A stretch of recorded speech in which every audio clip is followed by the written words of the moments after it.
सबसे पहले तो आप सभी साथी शहर के विकास कार्यों को लेकर के जो प्रेस वार्ता की इसमें शामिल हुए, सबसे पहले तो आप सभी बधाई के पात्र हैं जो आपने इतने अहम मुद्दे के लिए अपना कीमती समय निकाला। आज हम सभी साथी यहाँ पर इकट्ठे हुए हैं। शहर के अंदर जो हमारा विकास कार्य है, जो काफी सालों से पेंडिंग पड़ा हुआ है, ठप पड़ा हुआ है, उसको लेकर के हम चर्चा करेंगे। प्रदेश भर के अंदर जो जातीय उत्पीड़न के मामले आए दिन सामने आ रहे हैं, उनको लेकर के हम चर्चा करेंगे। जो पुलिस द्वारा कार्रवाई की जा रही है, जिसके अंदर दोहरा मापदंड इस्तेमाल किया जा रहा है, पुलिस कहीं ना कहीं कोताही बरती हुई नजर आ रही है, उसको लेकर के आज हम इन बिंदुओं के ऊपर चर्चा करेंगे। तो सबसे पहले मैं चर्चा करना चाहूंगा, जो हमारे प्रदेश भर के अंदर जातीय उत्पीड़न के मामले निरंतर सामने आते जा रहे हैं, जिसकी वजह से प्रदेश के अंदर पूरे दलित समाज के अंदर भय का माहौल कहीं कहीं बनता जा रहा है, जो बिल्कुल गलत है। और प्रदेश सरकार जो है हमारी बिल्कुल चुप बैठी है। और सबसे ज्यादा जो मैं कहीं ना कहीं जिम्मेवार ठहराता हूं, विपक्ष को ठहराने का काम करता हूं, क्योंकि विपक्ष की जिम्मेवारी होती है जो पीड़ित पक्ष है उसकी आवाज कहीं ना कहीं सत्ता के कानों में डालने का, जो आवाज है वो उठाने का काम विपक्ष का होता है। लेकिन हमारा जो विपक्ष है हरियाणा प्रदेश का, वो बिल्कुल चुप बैठा है, साइलेंट बैठा है। उसको राजनीति के अलावा कोई प्रदेश की जो जनता है उससे कोई सरोकार नहीं है। सारा का सारा विपक्ष अपनी राजनीति की रोटी सेकने में लगा हुआ है, और जो प्रदेश सरकार है वो अपनी मूक दर्शक बनी हुई सारा तमाशा देख रही है, क्योंकि प्रदेश सरकार को कोई फर्क नहीं पड़ रहा है कि भाई प्रदेश की जो जनता है वो त्रस्त है, किस हाल में अपना जीवन व्यतीत कर रही है, किन हालातों से उनको गुजरना पड़ रहा है। तो आज तमाम मुद्दों को लेकर के हम चर्चा करने वाले हैं। जो जातीय उत्पीड़न के मुख्य जो मामले हैं, तो मैं उन पे नजर डालना चाहूंगा। सबसे पहले जो जींद के अंदर एक नाबालिग 12 साल के बच्चे के साथ में जो जातीय उत्पीड़न का मामला हुआ, उसके अंदर भी हमारी जो जींद की पुलिस है, जींद प्रशासन है, वो कहीं ना कहीं लापरवाही करता हुआ नजर आ रहा है। क्योंकि इसके अंदर सिर्फ और सिर्फ एक जो मुलजिम था उसको गिरफ्तार किया गया है, उसके अलावा जो बाकी आरोपी थे उनको अभी तक गिरफ्तार नहीं किया गया है, जो कि कहीं ना कहीं पुलिस का ढीला रवैया नजर आता है।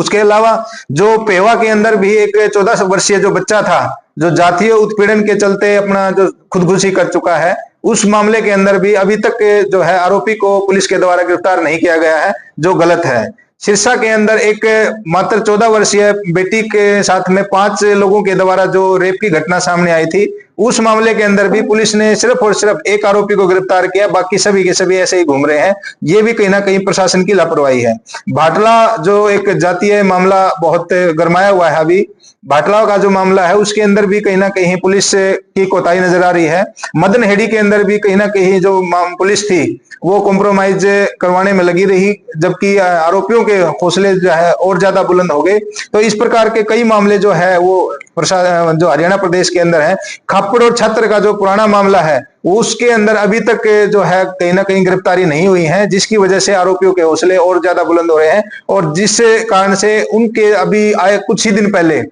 दोबारा से उन लोगों ने जो दलित समाज के लड़का था, एक जो सुशील छात्र, उसके ऊपर कहीं ना कहीं ट्रैक्टर चढ़ा करके कुचलने का प्रयास किया गया, और बहुत भद्दी तरह से गालियां वगैरह दी गई हैं, जो कहीं ना कहीं सिर्फ और सिर्फ प्रशासन की लापरवाही है। अगर समय रहते अगर वो पुलिस कार्रवाई होती तो शायद इस प्रकार की घटना दोबारा घटित ना होती। इसी प्रकार का एक ढाणी के अंदर भी मामला जो है सामने आ रहा है। ढाणी के अंदर भी कहीं ना कहीं पुलिस की जो लापरवाही वो बिल्कुल स्पष्ट तौर पर दिखाई देती है, क्योंकि उसके अंदर जो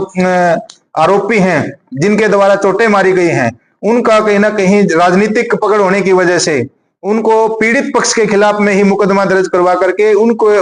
खिलाफ में जो है सख्त धाराओं के तहत जो है मुकदमा दर्ज करवाया गया है, जिसकी वजह से पीड़ित पक्ष के अंदर बिल्कुल भय का माहौल बना हुआ है, और आरोपी जो है वो खुले घूम रहे हैं, उनको कोई डर नहीं है। इस प्रकार से अगर सरकार आंखें मूंदे बैठी रही तो प्रदेश भर के अंदर एक पूरा भय का माहौल कहीं ना कहीं पनप जाएगा, और सरकार के अंदर फिर एक लॉ एंड ऑर्डर की जो सिचुएशन है वो खराब होने के बाद में जो काबू करना बड़ा औखा हो जाएगा। इसलिए मैं आप लोगों के चैनल के माध्यम से सरकार को चेताना चाहता हूं कि बेसमय रहते इन सभी मामलों के ऊपर संज्ञान लिया जाए, और प्रशासन को कहीं ना कहीं आदेश दिए जाए कि जल्द से जल्द इन मामलों को निपटाया जाए।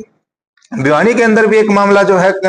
बहुत वायरल हो रहा है, जिसके अंदर 5 दलित महिलाओं के साथ में मारपीट की गई है श्रवण समाज के किसी व्यक्ति के द्वारा, बाप और बेटे के द्वारा। लेकिन उसमें भी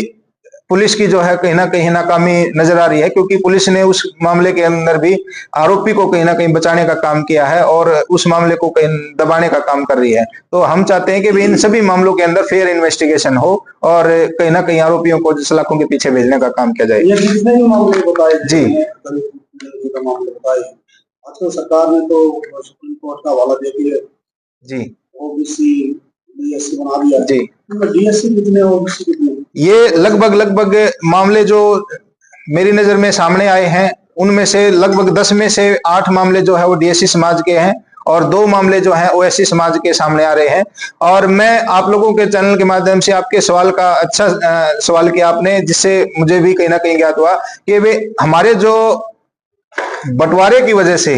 हमारा अलग होने की वजह से आज कहीं ना कहीं जातीय उत्पीड़न के जो मामले हैं वो कहीं ना कहीं बढ़ रहे हैं, जिनकी संख्या निरंतर बढ़ती जा रही है। वो सिर्फ हमारी फूट का कारण है। हमारे कुछ राजनेताओं के द्वारा, हमारे कुछ नेताओं के द्वारा, कुछ ठेकेदारों के द्वारा जिन्होंने हमें बांटने का काम किया, उनके द्वारा जातीय जहर घोला गया। आपस में भाईचारा कायम करने की बजाय आपस में हमें कहीं ना कहीं एक दूसरे का दुश्मन बनाया गया, जिसकी वजह से आज कहीं ना कहीं सवर्ण समाज के हौसले जो है इतने बुलंद हो गए हैं कि वे वो दलित समाज के ऊपर उत्पीड़न करने पर आतुर हो चुके हैं, जिसकी वजह से हर दिन कोई ना कोई नया मामला सामने आ रहा है। सरकार के जो कैबिनेट मंत्री कृष्ण बेदी जी, उन्होंने साफ तौर पर कि डीएससी का अगर कोई सबसे बड़ा कल्याणकारी या भगवान बता तो मुख्यमंत्री वो कृष्ण बेदी ही हैं, जिन्होंने बाबा साहब भीमराव अंबेडकर जो हमारे सबसे बड़ी ढाल हैं, जिसकी वजह से आज हमारा अस्तित्व बचा हुआ है,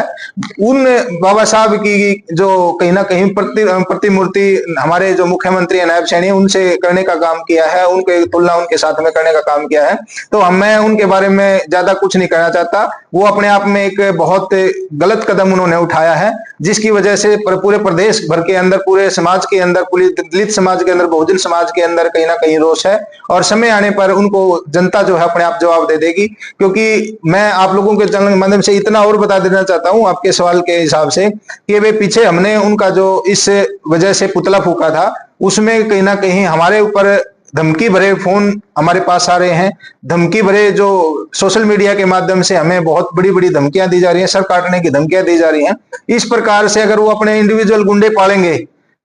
सरकार के नुमाइंदे, हमारे नेता ही अगर इस प्रकार से प्राइवेट गुंडे पालकर धमकी देंगे, तो हमारे जो बाढ़ है वो ही अगर खेत को खाएगी तो उसको कोई नहीं बचा सकता। लेकिन हम इस प्रकार की धमकियों से डरने वाले नहीं हैं। हम बेदी साहब को भी और उसके गुंडों को भी साफ तौर पे कहना चाहते हैं कि वे इस प्रकार की धमकियों से ना हम दबने वाले हैं। अगर इस प्रकार की गलती आगे दोहराई जाएगी तो दोबारा से फिर वही अंजाम होगा जो पहले हुआ है। गदर मीडिया तो आप देखें और उसमें अच्छी अच्छी नई नई ताज़ा खबरें सुनने को मिलेगी, देखने को मिलेगी, और हरियाणा में क्या चल रहा है क्या नहीं चल रहा है ये भी आपको पता चलेगा। और चैनल को लाइक करें, सब्सक्राइब करें और शेयर करें। थैंक यू, धन्यवाद।